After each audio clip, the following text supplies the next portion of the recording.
What do a druid, a bear, and a D&D campaign have in common? Find out.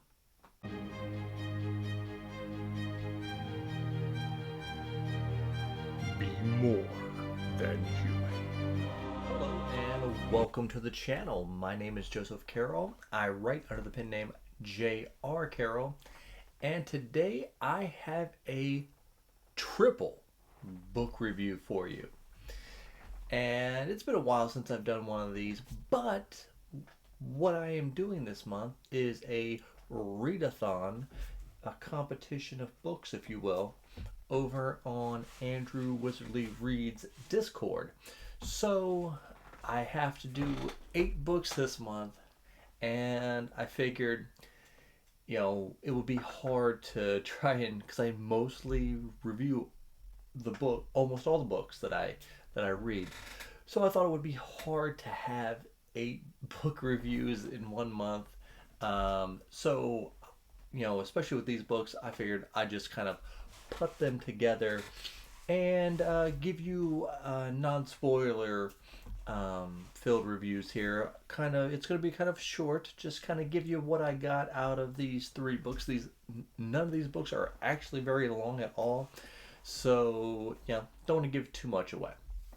So we'll start off with a you know a very very legendary type book. I know we'd like to throw that around, but it is the first book in the his Dark Materials universe of books there, and that would be The Golden Compass.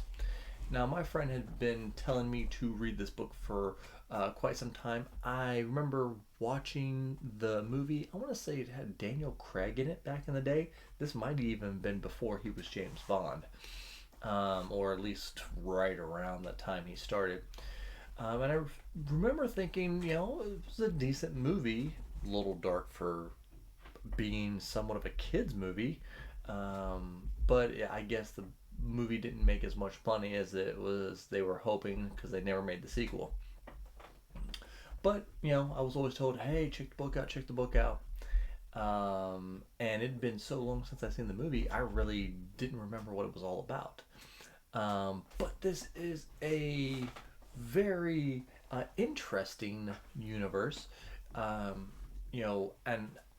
in this universe, not everybody, I think it's mostly like noble or well off people, have what they call demons. And these demons are like little kind of, they're part of your soul, kind of, but they're in animal companion form.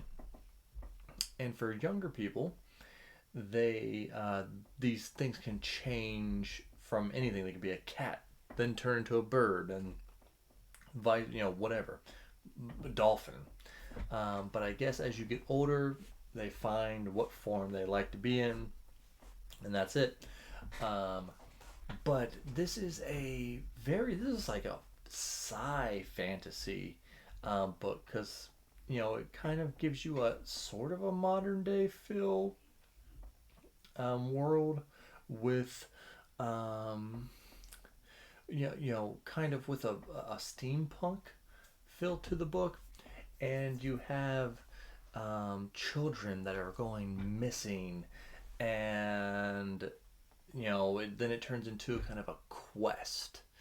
And like I said, it's a little dark, but like you have a girl who's like the main character of the book, and of course animal companions abound, but there's a certain bear.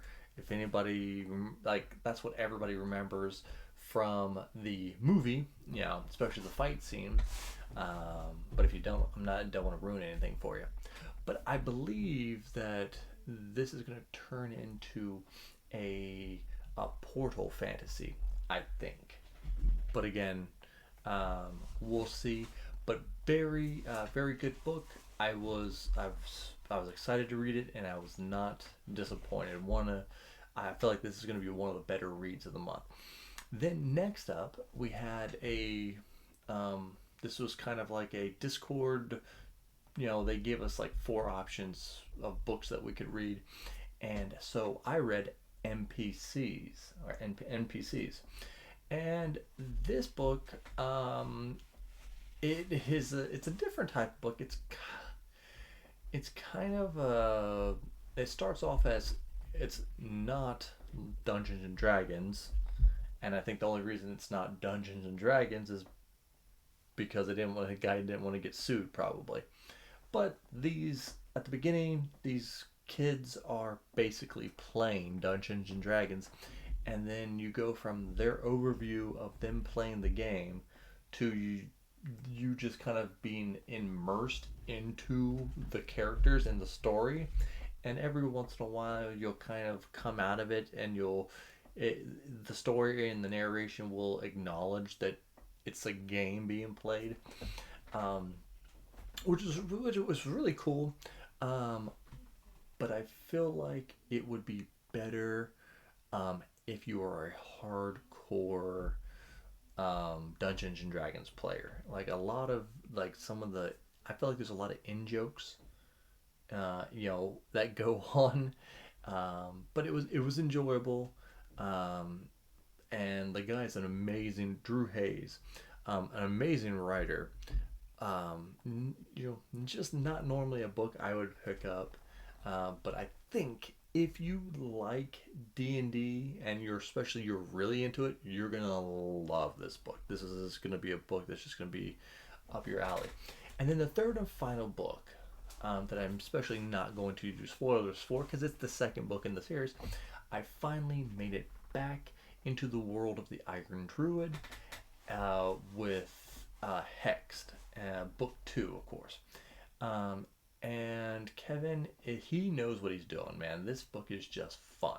And Oberon, who is the animal companion of the Iron Druid, he's a big Irish wolfhound, quickly becoming like he's already in my top 5 favorite animal companions. Um, and we get to see the Iron Druid now, taking on, he took on gods in the last one, and he's still dealing with a lot of gods, but now he's also kind of dealing with angelic and demonic forces. Um, and these books are just good plain fun, man. Like, I feel like these books, it took me way too long to get back to them, but I feel like these are going to be books going forward that I can just kind of slot in. Like, I don't necessarily have to have them on the TBR. They're all really short books. I think the longest book in the entire 10 book series is like 460 pages. Most of them are like 330 pages or something. So I feel like I'm just gonna start slotting them in. Like because a lot of times I'll set like 5 or 6 books, and I'll knock those all out, and I'll have like 4 or 5 days left at the end of the month. I feel like I'll just start slotting in an Iron Druid book in there. Um, but that is it for this book review, or these book reviews. Let me know if you have read any of these. What do you think, especially his Dark Materials, and the Iron Druid? I know a lot of you are pushing me to get back into the Iron Druid. Um, Make sure you like, subscribe, check out my Patreon, do all that good stuff, and remember, be more than human.